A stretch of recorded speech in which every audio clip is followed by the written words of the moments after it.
안녕하세요. 배우 민우혁입니다. 뮤지컬 영웅의 안중근 의사 역할 제의를 받고 역사 공부를 다시 하게 되었습니다. 안중근 의사는 워낙 유명한 분이고 민족의 영웅인 분이라 제대로 연기를 하고 싶었기 때문이죠. 일제의 침탈로 나라가 백척간두에 서 있던 1909년 안중근 의사는 분연히 일어나 이 만행을 전 세계에 알렸습니다. 이토 히로부미에게 총을 겨눈 겁니다. 그리고 이 과정에서 최재형이라는 분을 처음 알게 되었습니다. 오늘 대동본부사로 서희의 편지가 도착했네. 최재형이란 독립운동가가 안중근 의사를 배후에서 도왔다고 하는데요. 이건 어떻게 된 일일까요? 최재형의 딸 최올가가 남긴 기록엔 이런 내용이 있습니다. 우리가 있던 노보키옙스크에 안인사라는 또 다른 이름으로 불렸던 안응칠이 살았다. 그는 거사를 준비하고 있었다. 창고벽에 3명의 모습을 그려놓고 그들을 향해 총을 쏘는 연습을 했다. 어느 날 나와 소냐 언니는 마당에서 놀다가 그 광경을 보게 되었다. 최올가는 안중근의 이름을 분명하게 기억합니다. 그러나 그 어떤 문서에서도 최재형의 이름은 등장하지 않습니다. 신문 과정에서 밝힌 이름은 모두 존재하지 않는 사람이었죠. 안중근 의사가 끝까지 지켜낸 그 이름, 최재형입니다.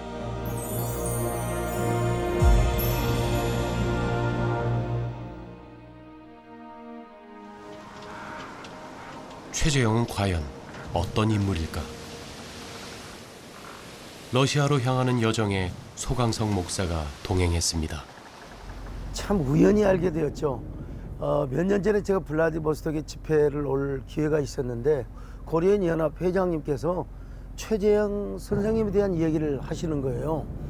이분은 정말 루저, 흑수저 출신이었는데 우리 고려인들을 위해서 정말 따뜻한 난로와 같은 역할을 하셨다고, 더군다나 그 안중근 열사를 뒤에서 배후에서 후원을 해주고, 그런 얘기를 듣고 호기심이 생겼습니다. 최재형에 대해 깊은 감동을 받은 소강성 목사는 2019년에도 러시아를 방문했습니다. 이번 여행은 최재형을 만나는 2번째 여행입니다. 그 우스리스크에 있는 최재형 기념관에 2019년도에 그 흉상 제막식을 했거든요. 코로나 때문에 뭐 올 수가 있나요? 다시 한번 오고 싶고 방문을 하고 싶고 좀 어떻게 변모가 되었는가, 또 그 기념관을 둘러보고 싶어서 오게 된 것입니다. 전쟁으로 모든 항공편이 막혀 무려 25시간 배를 타고 블라디보스톡에 도착했습니다. 극동지역 러시아의 행정, 군사, 경제 중심지 블라디보스톡은 1860년 개발이 시작되었는데요. 이곳은 당시 한인들이 모여 살던 개척리,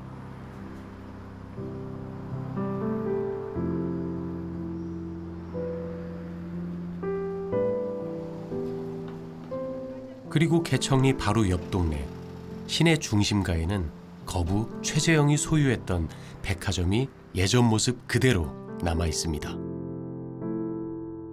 최재형 같은 경우는 이제 막대한 부를 소유하고 있었고요. 다만 저희가 이제 부의 구체적인 내용은 알 수 없지만 여러 가지 정황을 통해서 짐작을 해볼 수가 있습니다. 지금 현재 개념으로는 뭐 몇백억의 그러한 어떤 그 돈을 그 당시에 이제 그 독립운동에 이렇게 자금을 시사했다라고 이렇게 말씀드릴 수 있을 것 같습니다. 9살 나이에 부모를 따라 국경을 넘었던 러시아 한인 1세대. 그는 엄청난 돈을 번 성공한 사업가였으나 고난의 길로 들어섭니다. 조국 독립을 위해, 동포들을 위해 돈과 목숨을 내놓은 것이죠. 연해주 한인들의 대부, 이 일대에서 그를 모르는 사람이 없었다고 합니다. 블라디보스토크에서 우스리스크로 향했습니다. 우스리스크에는 최재형이 죽기 직전까지 살았던 집이 있습니다. 아이고 왔구나 인쪽에. 1910년 이후 옮겨온 집입니다. 아이고 이거 참 벌써 이렇게 낡은 것 같아요. 너무 오랜만에 온 것 같아서 참 미안한 마음도 있고. 100년이 넘은 최재형의 고택은 기념관으로 단장되어 있는데요.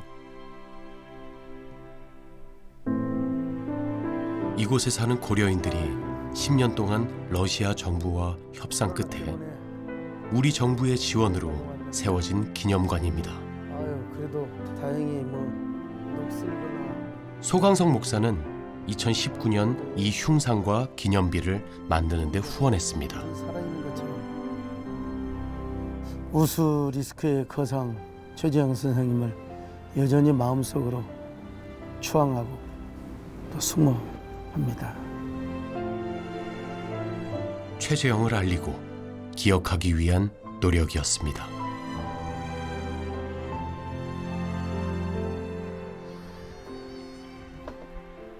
아이고 회장님 오랜만입니다.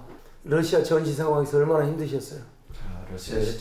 우스리스크 고려인 자치회장 김니콜라이. 반갑습니다.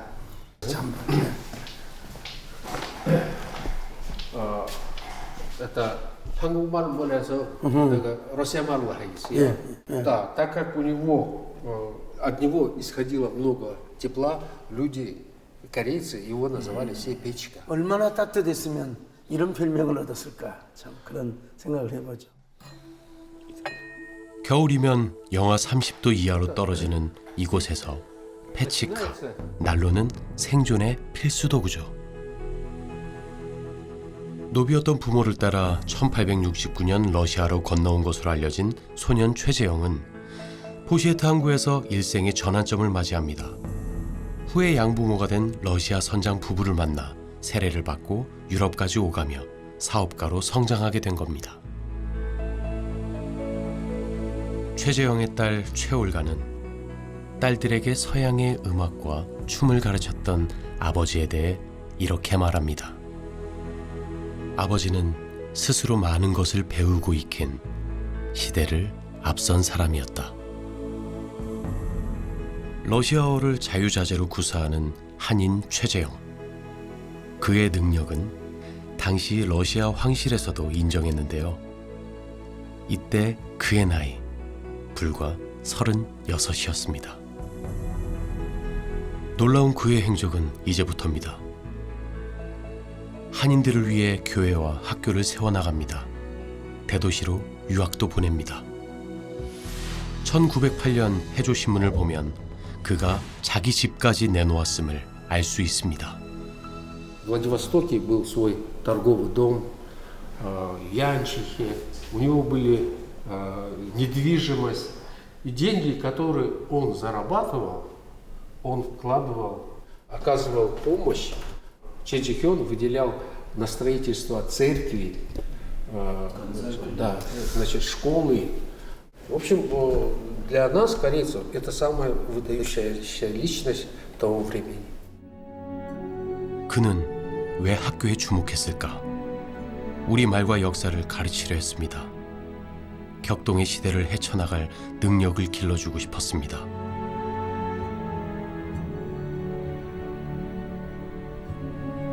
(19세기) 말 국제적 안목으로 미래를 준비했던 그는 선구자였습니다. 어떻게 그런 부와 명성을 이룰 수 있을까? 그보다 더 중요한 것은 어떻게 번 돈을 가지고 가난한 저 동토이 땅에서 코리아인들 동족들을 위해서 어떻게 쓸 것인가? 학교를 짓고 교회를 짓고 이런 그 최재형 선생님을 우리 민족 모두가 기억해야 되고 존경해야 되지 않을까? 그는 한마디로 자기 성을 쌓는 것이 아니라 민족이 함께 길을 내고 함께 더불어서 잘 사는 웨이메이커가 되었지 않나.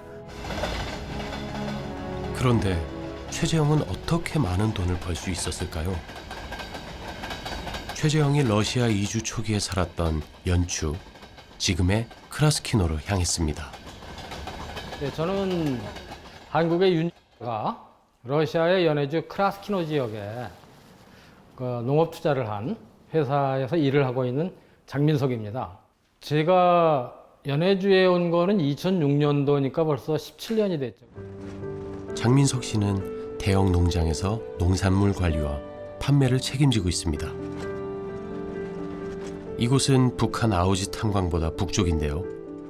귀리나 감자 등 농사 짓는 데는 아무 문제가 없었답니다. 이 앞에 있는 감자는 지금 한 8헥타니까는 한 2만 5천 평 정도 감자를 심었는데 7월 달에 비가 자주 오다 보니까는 제초 작업을 할 시기를 놓치게 돼서 그래서 잡초가 좀 무성하게 자라 있는 상태입니다. 워낙 땅이 넓다 보니까 제초 작업도 기계로 해야 되는데요. 이 농장에선 러시아 사람들을 고용해서 작업을 진행합니다. 7순이 넘는 트랙터 기사가 오늘 일을 맡았습니다. 지금 우리 트랙터 기사들이 여기에 소련 시절에는 포시에트 국영농장에서 굉장히 큰 게 있었어요. 이쪽에 3개 마을을 아우르는. 거기에 소련 시절에 입사했던 마지막 세대 트랙터 기사예요. 1860년대부터 한인들이 터를 잡고 살았지만 러시아는 쉽게 오갈 수 없는 먼 나라였죠. 지금 이곳에 한국인은 장민석 씨 부부뿐입니다. 부인 오미령 씨는 2년 전에 들어왔는데 농장 직원들과 먹으려고 텃밭에 농사를 시작했답니다. 아이고, 오늘 호박잎이 되게 싱싱하고 싱그럽네.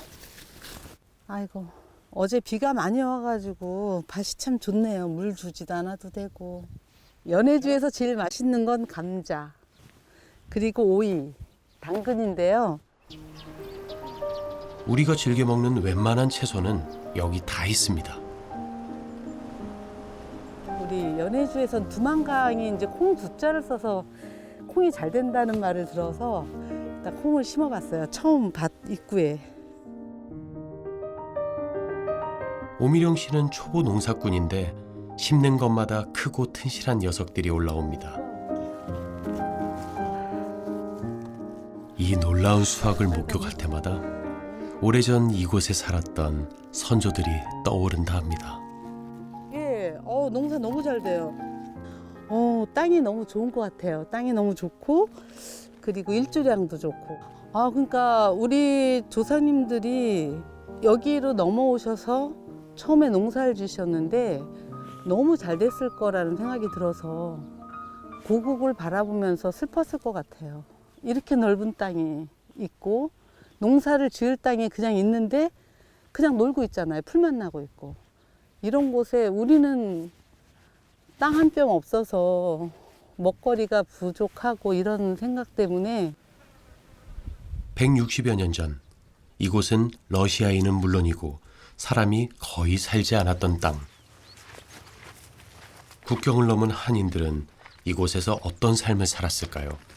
크라스키노 일대가 보이는 전망대에 올랐습니다.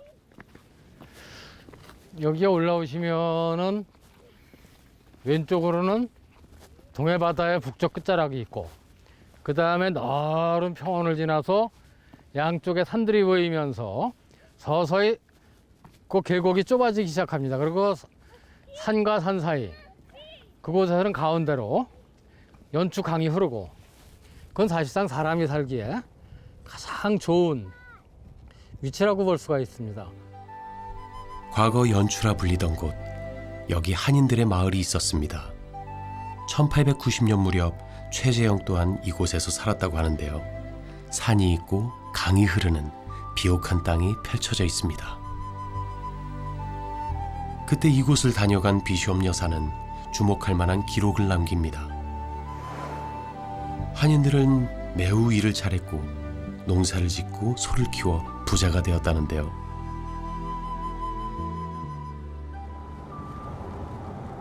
우리는 마을로 들어가 보기로 했습니다. 네, 이게 그거예요. 옛날 연추. 지금은 러시아인들이 살고 있는데요. 아, 이게 빵 공장인 거. 1937년 중앙아시아로 강제 이주된 뒤로 이곳에 들어온 한인은 없었답니다.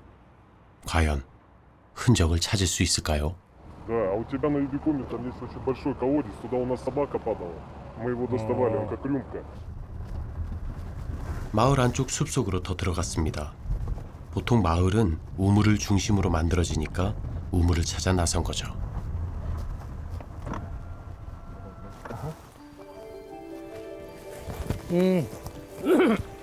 여기 이제 그 우물자리가 남아있네. 마을 한가운데. 전형적인 조선식 우물이죠. 많이 이제 오랜 세월 사람의 발길이 닿지 않았던 숲속에서 푸른 이끼가 덮인 우물을 발견했습니다. 우리 땅에서 흔히 보던 그런 우물입니다.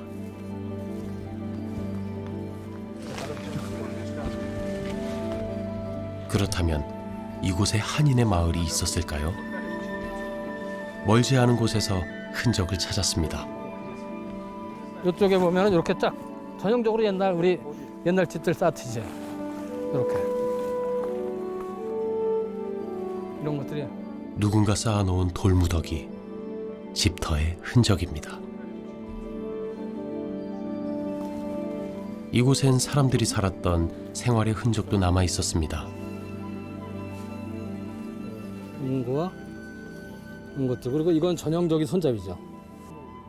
문고리를 연결해서 했던 게 이제 서로 떨어져 나온 거고. 소련 극동지구 토지국통계에 따르면 1929년 연추 지역 17개 마을에 약 2,200명의 한인들이 살았습니다.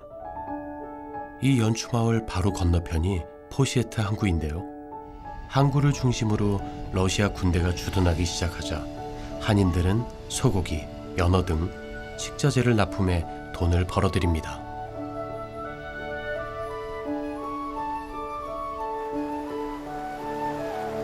한 달에 납품한 소가 대략 150마리.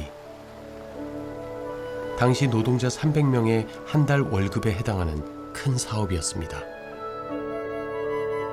군납을 주도한 최재형 또한 이 과정에서 큰 돈을 벌게 됩니다. 여기 주변에 널려 있는 게 뭐 상당히 좋은 풀들이 많으니까요. 풀들이 가장 좋을 때 들로 나가서 또 방목을 시작하는 거죠. 굉장히 큰 소득원이었었죠. 사실 그 당시 조선 땅에서는 고기라는 게 워낙 귀했기 때문에 소를 고기로 키운다라는 건 생각하기 힘들었죠. 되게 일소였었지. 근데 여기에서는 농업 상품까지도 나갈 수 있는 단계로 접어들었다고 봐야죠. 여기 왔을 때에는.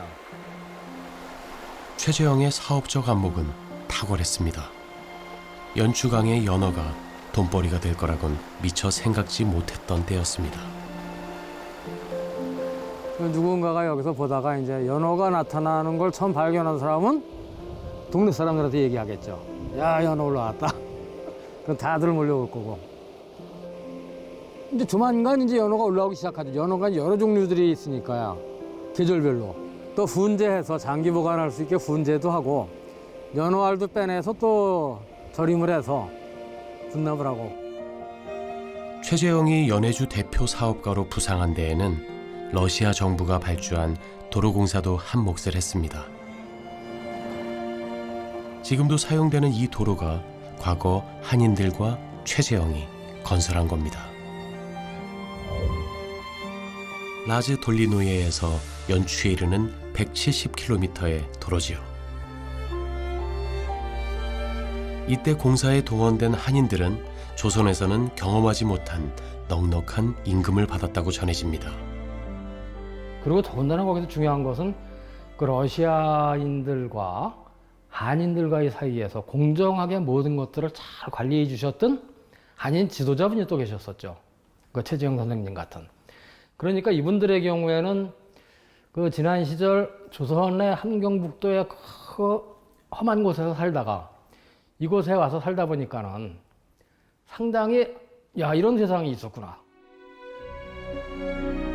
러시아 정부를 상대로 당당하게 목소리를 내고 이익을 대변한 한인 지도자 최재형. 그의 지위와 명성이 높아질수록 한인들의 삶 또한 넉넉해지고 안정됐습니다.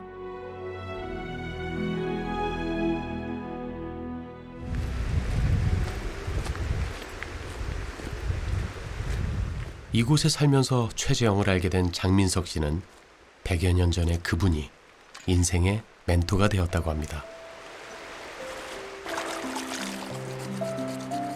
가끔은 저를 돌아보게도 하고 자극도 주는 분. 돌아보게 한다라는 것은 야, 저렇게 자기가 누릴 것들이 많은데 옆에서는 그것을 함께 나눠야 될 사람들이 있는데 나는 어디까지 함께 나눌 수 있을 것인가, 내가 가지고 있는 것을. 또 자극이라는 것은 여기서 현업을 맡고 있는 입장에서요, 이제 사실상 여기서 사업이 그렇게 기대했던 만큼은 계속 안 되고 있거든요. 지금이라면 그분은 이 상황을 어떻게 이걸 좀 또 사업적으로 이게 좀 정리해 나가실까? 요만큼이라도 최재형 선생의 현실적인 문제의식과 고민을 좀 따라가 보자. 그런 입장입니다. 장민석 씨가 사는 동네에는 단지 동맹비가 세워져 있습니다.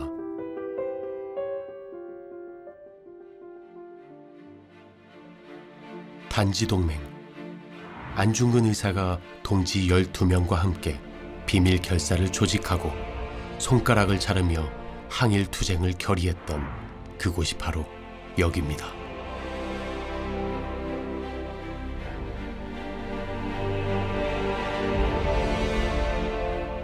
이 맹세는 곧 하얼빈 의거로 이어집니다. 그리고 항일 투쟁의 전 과정에서 수많은 열사들을 일으켜 세웠던 애국의 표상이 되었습니다.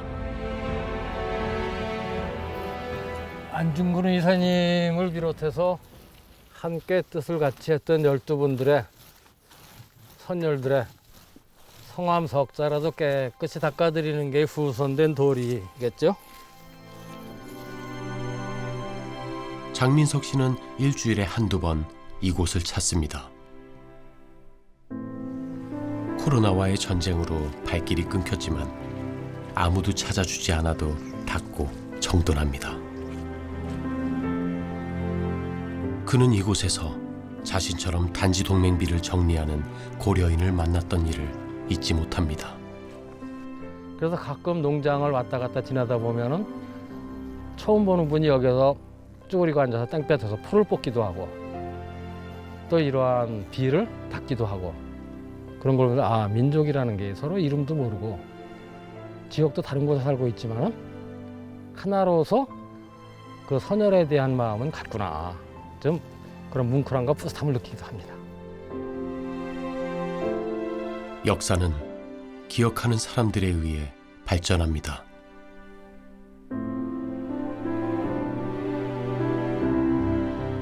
항일 투쟁의 역사가 이웃들에게, 우리의 후손들에게 전해질 수 있도록 수고하고 노력하는 이들이 러시아에 있습니다.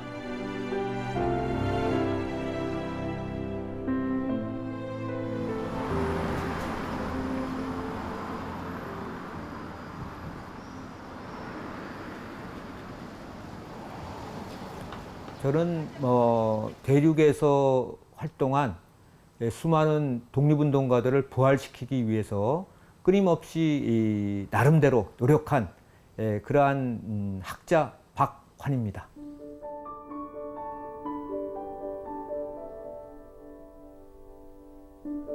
러시아를 1992년부터 최근까지 수많은 여러 해 동안 러시아 지역을 방문했습니다. 그 가운데서는 제가 이제 그 겨울에 방문한 때도 있었는데요.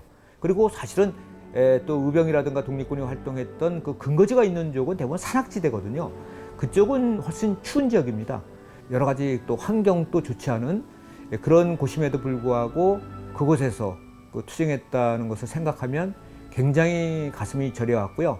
시베리아의 찬바람을 이렇게 맞으면 그러면서도 그분들의 어떤 이름 석자가 전혀 우리 역사 속에 잊혀져 있다는 거, 그래서 이런 분들을 역사 속에 우리가 기록해주고 부활시켜주고 관심을 갖고 애정을 갖고 새롭게 부활시키는 것만이 바로 역사학자가 가져야 될 역사적 사명이 아닌가.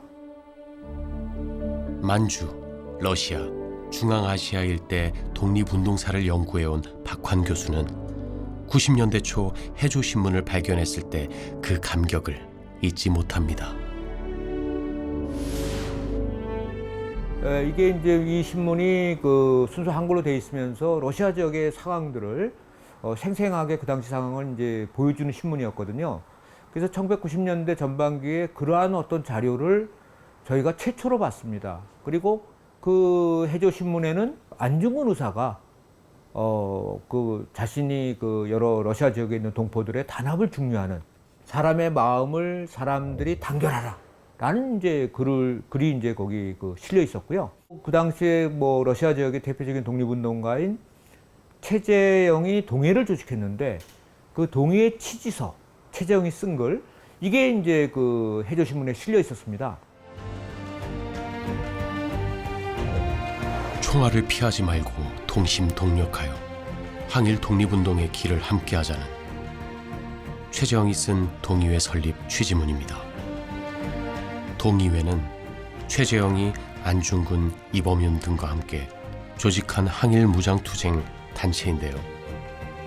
일제의 국권 침탈이 가속화되던 1908년 국경을 넘어 국내 진공작전을 벌이기도 합니다. 그래서 러시아 지역의 뭐 그 한인 독립운동을 이해하는데 뭐 결정적인 것이었고요.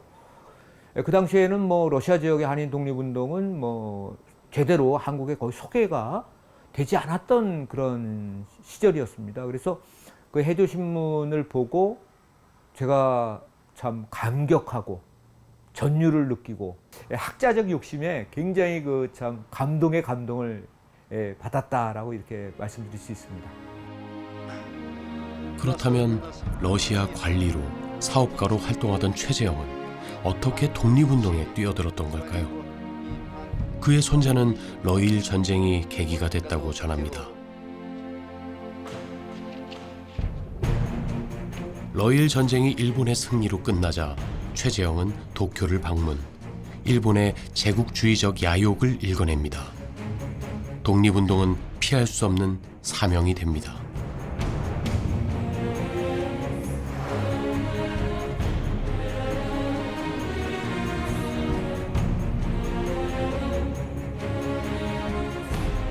(1907년) 연해주로 건너온 열혈 청년 안중근과 독립운동에 뛰어든 한인들의 대부 최재형.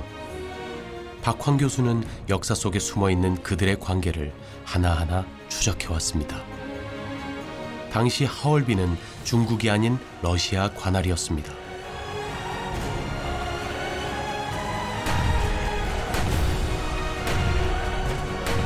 이토 히로부미를 저격할 때 사용한 총은 당시 최신 모델. 사용한 그 무기는 이제 브라우닝 권총하고 리볼버 권총입니다. 그런데 이제 그 실질적으로 사용한 권총은 이제 그 브라우닝 권총을 사용했죠. 그런데 그 당시에 러시아에서도요, 그 무기를 구입한다는 것이 굉장히 그 어려웠습니다. 그렇기 때문에 블라디보스톡에 있는 그 백화점에서 그 당시에 이제 무기 판매상을 통해서 무기를 구입해야 되는데, 그렇게 하려면은 무기를 구입하려면 이제 등록을 해야 됩니다. 그런데 최재형 같은 경우는 러시아 지역에서 최고 부자였고, 러시아어를 잘하고 또 러시아인으로부터도 상당한 또 신임을 받고 있던 그런 인물이 바로 그 최재형이었습니다. 그렇기 때문에 최재형 같은 그 러시아화된, 러시아에 기여한, 그리고 러시아인으로부터 인정받는 그런 인물들이야말로 바로 그 무기를 구입할 수 있는 그러한 창구였다라고 이렇게 말씀을 드릴 수가 있고요. 또한 안중근의 아내와 자녀는 거사가 있기 전 최재형의 집으로 피신합니다. 그와 관련해서는 이제 안중근 의사가 의거를 결행하기 전에 안중근의 그 가족들을 러시아로 망명을 시켜서 최재형의 딸은 그때 일을 이렇게 기록했습니다. 한국에서 안중근의 미망인이 우리 집에 왔다.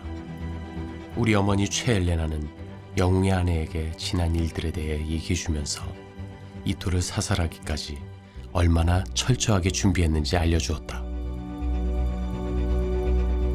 국제 변호사까지 선임해 안중근 구명에 나섰던 최재형은 그의 처형과 국권 피탈을 지켜보며 독립운동의 방법을 바꿔나갑니다.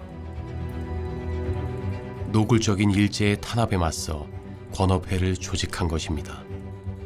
겉으로는 경제단체지만 홍범도, 신채호 등이 합류한 독립운동단체 권업회. 기관지 권업신문엔 안중근 전이 실리기도 했습니다. 최재형의 아들은 그 권업회가 왜 생겨났는지 정확하게 알고 있었습니다. 결국 최재형은 1919년 상해 임시정부 초대 재무총장에 임명됩니다. 새롭게 힘을 모아 독립운동을 전개하려던 그때 러시아 한인 사회를 뒤흔든 일대 사건이 발생합니다. 수많은 조선인들이 학살당하는 과정에서 최재형 또한 체포되고 맙니다. 내가 떠나고 없으면 일본인들이 너희들을 체포해 고문할 것이다. 너희는 살아남아야 한다. 나 혼자 죽는 것이 낫다. 최재형이 마지막 남긴 말입니다. 의연하게 일제에 끌려간 최재형은 정식 재판 절차 없이 곧바로 총살당했습니다. 1920년 4월 7일의 일입니다. 최재형은 참 놀라운 분이라고 저는 생각을 했습니다. 왜냐하면 진정한 그 조선인들이 잘 살 수 있는, 행복하게 살 수 있는 그런 어떤 그 꿈을 또 실현해 주려고 하는 그분의 어떤 그 미래지향적 그 사고, 그리고 동포들을 위한 사고, 뭐 이런 것들에 굉장히 감동을 받게 됩니다. 해방 이후 최재형에겐 훈장이 수여됐고 국립현충원에 묘가 만들어졌습니다. 그런데 최재형의 이야기는 올해 다시 시작되고 있습니다. 네, 이거를 보물급에 가까운 굉장히 귀중한 자리고 우리 전주 최씨에서 딱 한 권뿐이 없는 족보입니다. 지난 봄 전주 최씨 종친회는 전해져 내려오는 모든 족보를 수집, 검토 작업을 벌였습니다. 이 과정에서 정조시대 족보를 찾았는데요. 독립운동가 최재형이 전주 최씨의 후손인지 족보를 통해 검증하는 작업이었습니다. 사실 조선 후기에는 족보를 사고 파는 일이 성행해 과연 믿을 만한가 의심이 되는데요. 최재형 기념사업회 문영숙 이사장이 요청했습니다. 그 셋째 아들이 1995년에 돌아가셨는데 1992년 12월 3일인가 한글로 그렸어요. 온전전 고을주 최 이렇게 그렸어요. 그 다음에 한글로 전주채 그렸어요. 그 다음에 러시아어로 전주채 썼어요. 그거만큼 중요한 저건 없다고 봐요. 최재형의 아들이 기록을 남겼으니 찾아보자는 건데요. 어떻게 찾을까요? 근데 실마리는 딱 하나밖에 없어요. 최재형 선생님의 아버지 이름밖에 우리가 알 수 있는 게. 그래서 족보도 뭐 있을 수가 없죠. 1869년에 넘어가셨는데 그러니까 뭐 아무것도 모르고 다만 이분의 아버지가 최홍백이라는 밖에 우린 모른다. 그동안 최재형은 함경도에 사는 농노 출신 최홍백의 둘째 아들로 알려져 있었습니다. 그렇다면 전주 최씨 족보에 아버지 최홍백의 이름이 있을까요? 시기를 따져 살펴보니 최수갑의 아들 중 홍백이 있습니다. 요 두 분이 러시아로 넘어갔다는 것이고, 그래서 실제로 이분들을 다 보면 이분들의 위에는 황해도, 북청 이쪽에 다 사셨어요. 그러나 족보는 여기까지입니다. 홍백의 아들 이름은 기록되지 않았습니다. 오직 우리 파만 제자 돌림이 있고, 그러니까 홍백의 아들은 제자 돌림이 맞다. 그게 하나의 우리가 추론적인 증명이고. 족보나 가문에 대해 알지 못한 최 발렌틴이 기록으로 남겨놓은 전주 최. 종친회는 결론을 내렸습니다. 우리 육파 중에서 우리 계열에서 딱 홍백이 나오니까 내가 깜짝 놀랐어. 그래서 사실 솔직히 얘기하면 최재형에 대해서는 알지도 못했어요. 저는 독립운동가인지. 그래서 다시 문영석 이사장님하고 만나서 도대체 최재형이라는 사람이 누구냐라니까 독립운동사를 쭉 설명하시는데 보니까는 내가 너무나 감동을 받고 너무나 놀랐어. 이렇게 훌륭하신 분을 우리 후손들이 몰랐다는 게 말이 되냐. 최재형이 전주 최 씨의 후손이라는 주장에 대해 학계와 보훈부의 검토 작업은 아직 끝나지 않았습니다. 정확한 공식 문서가 없기 때문입니다. 보훈부에서는 정확한 그 제적 등본에 최홍백, 최재형 이게 있어야 발표를 하는데 그건 있을 수가 없다. 그러니까 추정상 99%는 맞지만 우리가 1% 안 되는 거를 국가에서 발표를 할 수는 없다. 최재형을 둘러싼 논란은 이뿐만이 아닙니다. 1970년 국립현충원에 최재형의 묘가 만들어졌으나 현재 멸실됐습니다. 가짜 후손 논란 이후 벌어진 일입니다. 2006년 진짜 후손이 찾아왔을 때만 해도 있었는데 지금 그 자리는 텅 비어 있습니다. 다 서명을 받아가지고 이 묘를 복원시켜 달라고 이제 제출을 했고 그 결과로 이제 2023년 1월 17일에 그 국가보훈부에서 새로 법안을 만든 게 무슨 법안이냐? 배우자의 유골이 있으면 현충원 매장이 가능하다라는 법안을 새로 만들었고요. 그래서 지금 정말 여러분들 오늘 잘 빌어주시고 8월에 그렇게 됐으면 좋겠습니다. 이상으로. 최재형의 묘를 복원하려면 부인의 유해를 한국으로 옮겨야 합니다. 이건 가능할까요? 카자흐스탄 수도 알마티에서 후손들을 만났습니다. 여기는 최발렌틴의 동생인데 최파벨. 최파벨. 예. 최재형의 가족은 스탈린 집권기를 거치면서 대부분 반역자로 몰려 중앙아시아 곳곳으로 흩어졌는데요. 현재 80여 명의 후손이 확인되고 있습니다.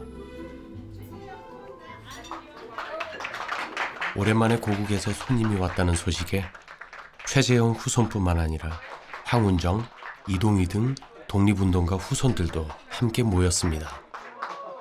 약과라고 그래요.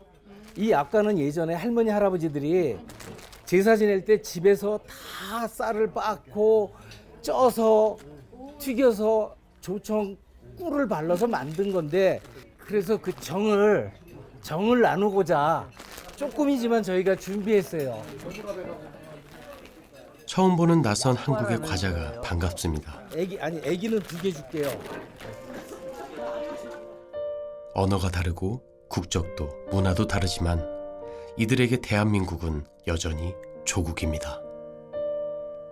이들의 부모가 할아버지와 할머니가 돌아가고 싶었던 땅이기 때문입니다. Сами подавали ходатайство о том, чтобы прах, останки Елены Петровны, супруги Чаджихёна, перенесли в Корею. И когда неоднократно мы обращались с такой просьбой, и когда депутаты приезжали, замминистра иностранных дел, мы все время говорили, что мы бы очень хотели, чтобы прах Елены Петровны перенесли в Корею. И перезахоронить. Там они лежат на родной своей земле. Это их мечта. Они всегда говорили, умереть бы и лечь, лежать бы со слезами на глазах. Вся эта трагедия корейской диаспоры, живущих в Казахстане, это трагическая судьба. 최재형 부인 최엘레나의 묘를 찾아가는 긴 여정이 시작됐습니다.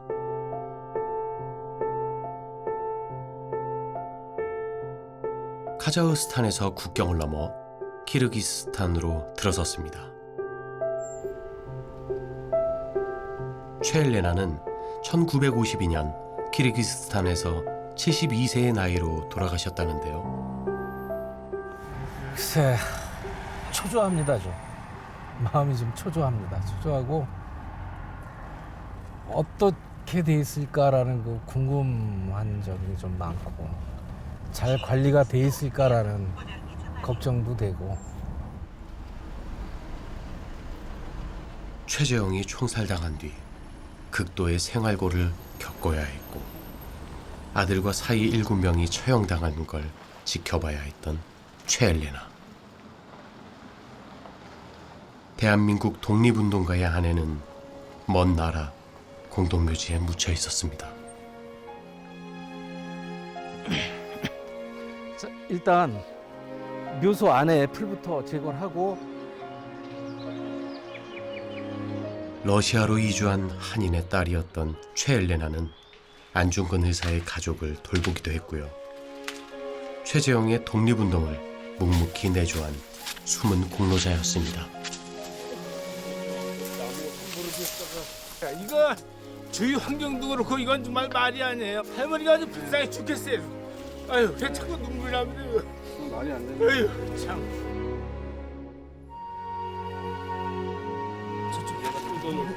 고국으로 돌아갈 준비를 시작하면서 종친에는 고유제를 지내기로 했습니다. 70여 년 만에 후손들이 올리는 첫 번째 제사입니다. 아주 그냥 이렇게는 해본 적이 없어요, 진짜. 이렇게 급하게 이렇게 진짜 너무 허술한데 죄송해요, 마음이. 풍성하게 우리가 하던 대로 했으면 좋겠는데.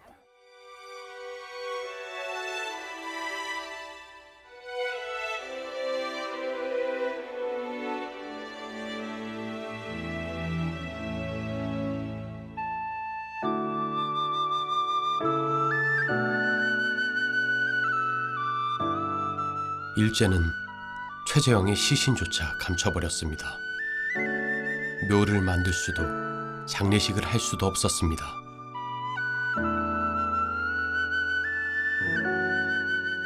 연해주를 떠나 혹독한 탄압의 세월을 살아내며 아내와 자녀들은 최재형의 이름조차 함부로 말할 수 없었습니다. 독립운동가 최재형, 선조님의 배, 최엘레나 페트로프나 조모님의 고유제를 올리겠습니다. 이제 해방된 조국의 후손들이 자랑스런 선조를 추모하며 인사를 올립니다. 최재형 사후 103년, 뒤늦은 인사가 죄송합니다. 일동 재배.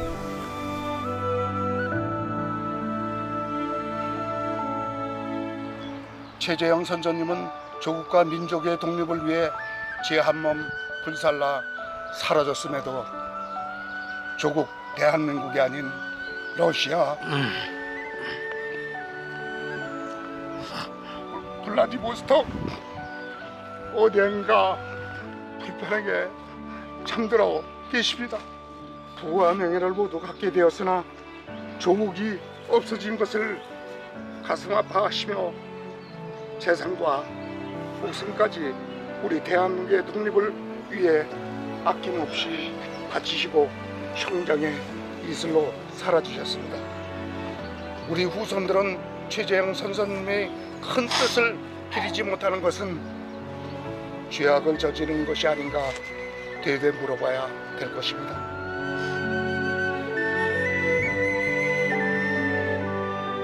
독립운동가 최재형과 그의 부인 최엘레나는 이제 조국 대한민국으로 갑니다.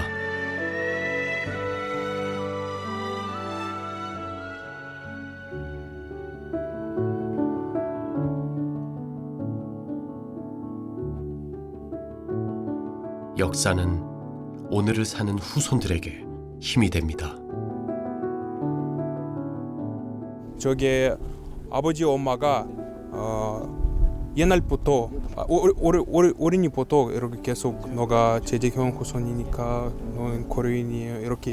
이렇게 들었습니다. 네, 저는 호선이니까 저는 열심히 해야 돼요.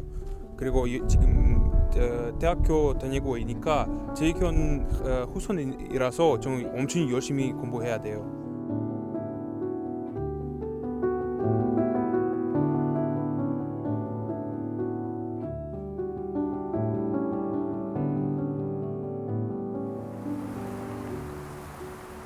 때로 역사는 나를 돌아보는 거울이 되기도 합니다. 최재형이 총살당한 곳으로 알려진 우수리스크 작은 언덕에서 조국을 향한 뜨거운 열정을 되새깁니다. 님은 이곳 언덕 어딘가에 싸늘한 시신이 되었고 한 줌의 바람이 되어 떠났지만 우린 여전히 님을 보내지 못하고 그리워합니다. 시베리아의 혹독한 겨울 눈보라도 그 푸른 불꽃을 꺼뜨릴 수가 없었습니다. 최재형 선생님이요, 지금도 타오르는 패치카요, 님의 이름을 기억하지 않고서야 어찌 자유대한의 역사를 안다고 할 수 있으리요. 그대처럼 조국의 재단에 모든 것을 던져 타오르지 않고서야 어찌 나라를 사랑한다고 할 수 있으리요.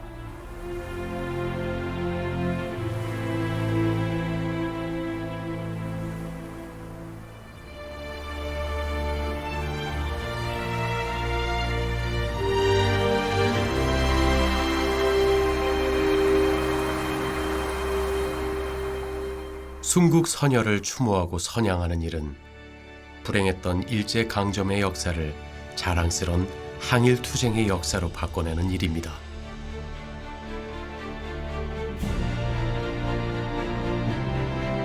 오늘도 수많은 시민들의 손에 의해 감춰지고 빼앗겼던 독립운동의 역사가 제 자리를 찾아가고 있습니다.